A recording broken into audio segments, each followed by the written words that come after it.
যাদের হৃদয়ে ভক্তি থাকে হরি বল হরি বল। গৌরকে ভগবান বলে তারা সদাই সর্বদাই গৃহকর্মের মধ্যে পূজা অর্চনা তারা করে থাকে। শাস্ত্রে বললে দিনান্তে হা গৌর বলে একবার মায়াবদ্ধ কূপ হইতে গৌর আমার কানে করে পার।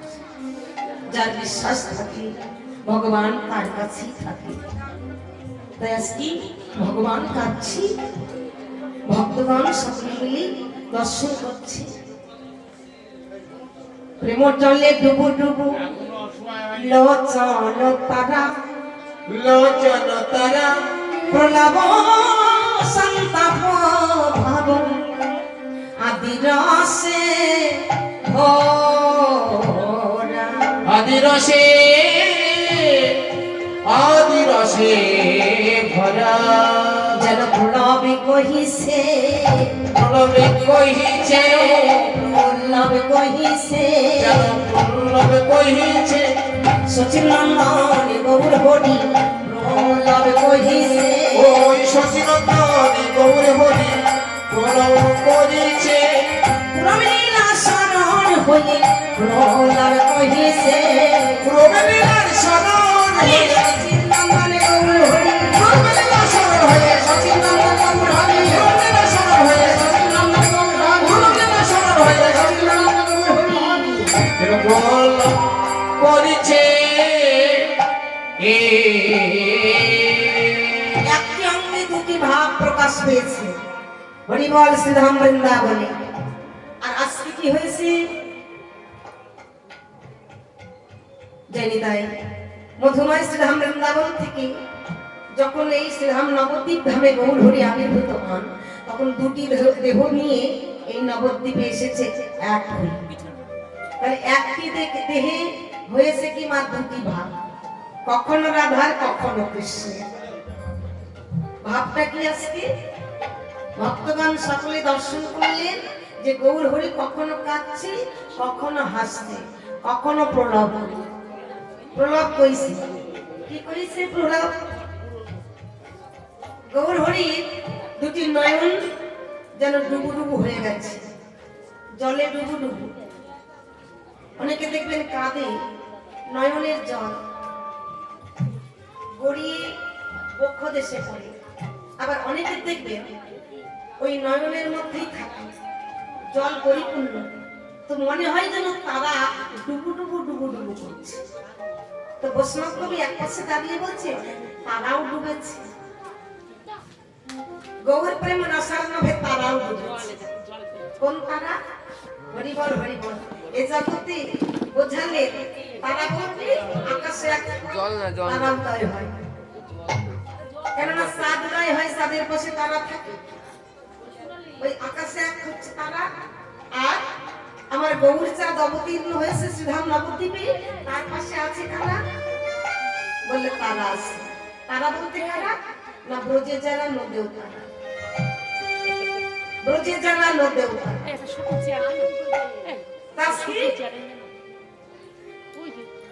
যারা ব্রজ থেকে নদে এসেছে তারা তো ডুবেছে, আমার গৌর তারাও ডুবে যাচ্ছে।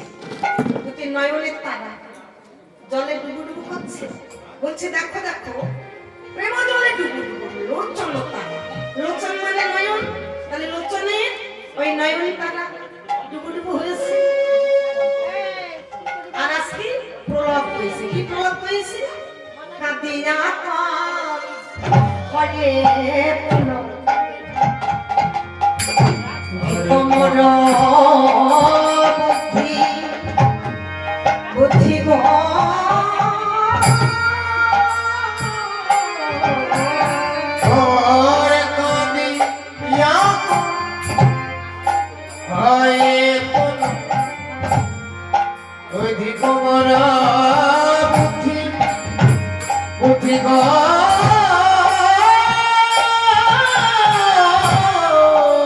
আরে অভিমানে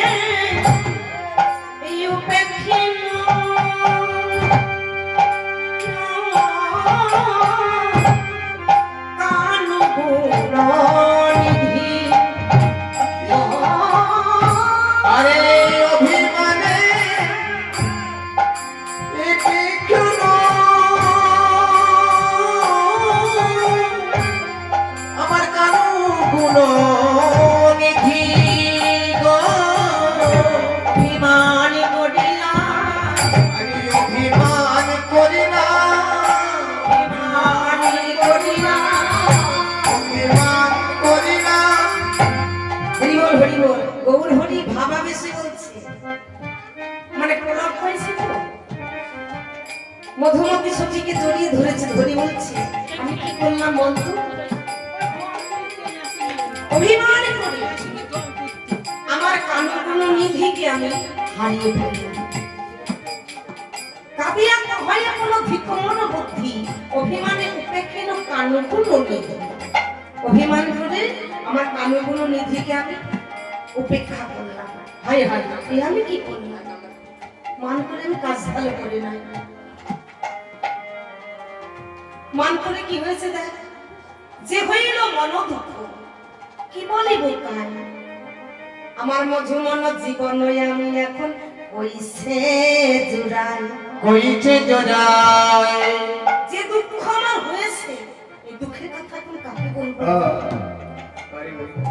গৌরনিধি হারিয়ে ফেলা, তারপরে হারিয়ে যাবার পরে গো মা, যে দুঃখ, যে কষ্ট, যে যন্ত্রণা, এ কথা শোনানোর মানুষ পাওয়া যায় না। যারা গৌরকে হৃদয় মন্দিরে বসিয়ে কখনো যদি গৌর চুরি হয়ে যায়, তাহলে তাদের আর ঘরে মাথা থাকে না, তারা ঘরের বাহির হয়ে যায়। যে কোথায় গেলে গৌর পাবো, কোথায় গেলে আমার গৌরের চরম দুঃখানা আমি সেবা করতে পারবো। আজ গৌর হরি হারি, আমার গৌর হরি ভাবা বেশি রাধারানীর ভূমিকা অবলম্বন করেছে, তো কেঁদে কেঁদে বলছি আমি কোথায় গিয়ে আমার পাপিত প্রাণ জুড়াবো, আমার এই দুঃখের কথা কার কাছে গিয়ে বলবো, আমি তো শোনার মানুষ পাই না রে, যে দুটো কথা বলে পাপিত প্রাণ জুড়াবো, আমি মানুষ পাই না।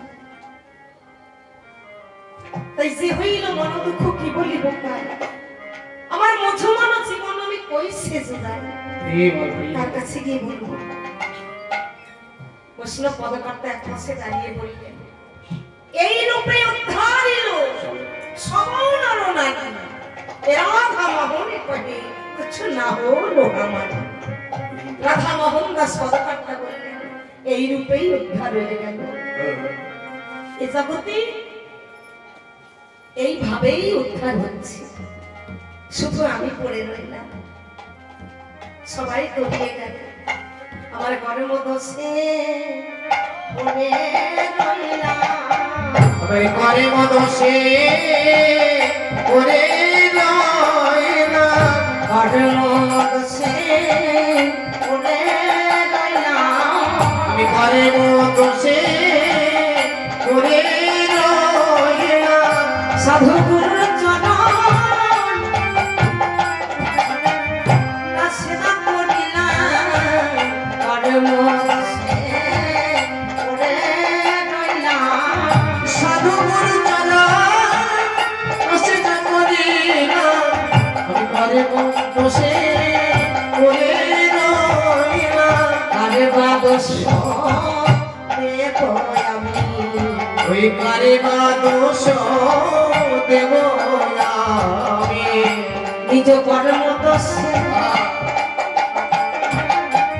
সব হাঁটাই নিলাম, আরে বাবস দেব নিজ কর্ম দোষে সব হারাইলাম, সাধু গুরুর সেবা প্রাণ করিলাম, করিব দোষে হারাইলাম, ওই গুরু সেবা প্রাণ করিলাম, করিব দোষে হারাইলাম, ওই গুরু সেবা প্রাণ করিলাম, করিব দোষে হারাইলাম, আমি যেমন এলাম তেমনি গেলাম, করিব দোষে হারাইলাম, যেমন এলাম তেমনি গেলাম, করিব দোষে হারাইলাম, সাধু গুরু চরণ ভজিলাম না হরিবল, হরিবল। রে। শাস্ত্রে প্রমাণ রাখিল, তুমি যতই ধনী হও, যতই তোমার ঐশ্বর্য থাক, যদি গুরু কৃপা না হয়, তাহলে জনমটা শুধু ধরাটা আশা আর যাওয়া, আশা আর যাওয়া। হরিবল, হরিবল। সেই জন্য শাস্ত্রে বললেন গৌর কৃপা জগৎময়, গৌর হরি প্রত্যেকের জন্য কৃপা করে রেখেছে, কিবা মানুষ, কিবা পশু, কিবা স্থাবর, কিবা জঙ্গল, প্রত্যেকের প্রতি সমানভাবে কৃপা করেছে, কিন্তু যতবেলা পর্যন্ত গুরুর কৃপা না হবে ততবেলা পর্যন্ত এই দেহে আমার ভক্তি, আমার গৌর সেবা ফল হবে না।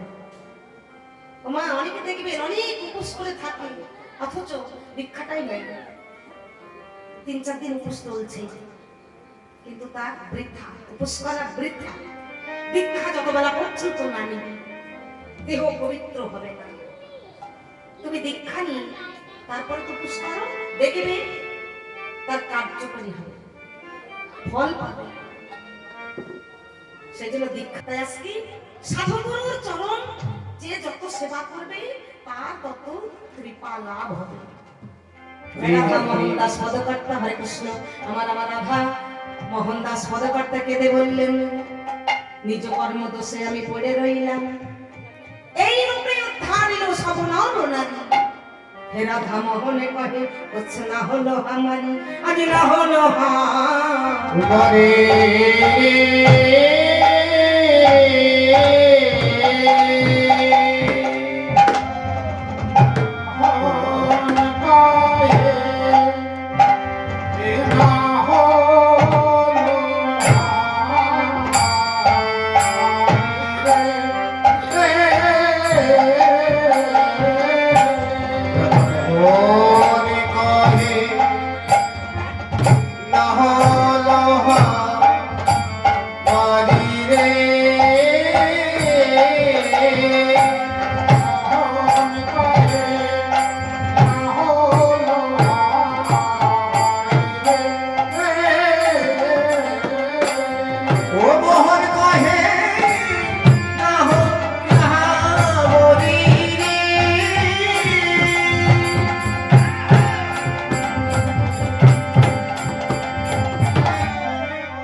Hare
নিতাই। তিনি কে জানো না জগতের এই কর্তা। বেশ গো বাবা, ভালো তো। তা যদি হয় ধেউ ধেউ নিতাই নিতাই, ধৌ ধৌ নিতাই নিতাই, বলো ভাই গৌরী নিতাই, বলো ভাই গৌরী নিতাই নিতাই, গৌর ধেউ নিতাই, গৌর ধেউ নিতাই, গৌর দুটি দুটি দুটি ভাই চৈতন্য নিতাই। তিনি জানো না জগতের কর্তা। তা যদি হয়, হ্যালো ধরো, ধেউ ধেউ নিতাই নিতাই,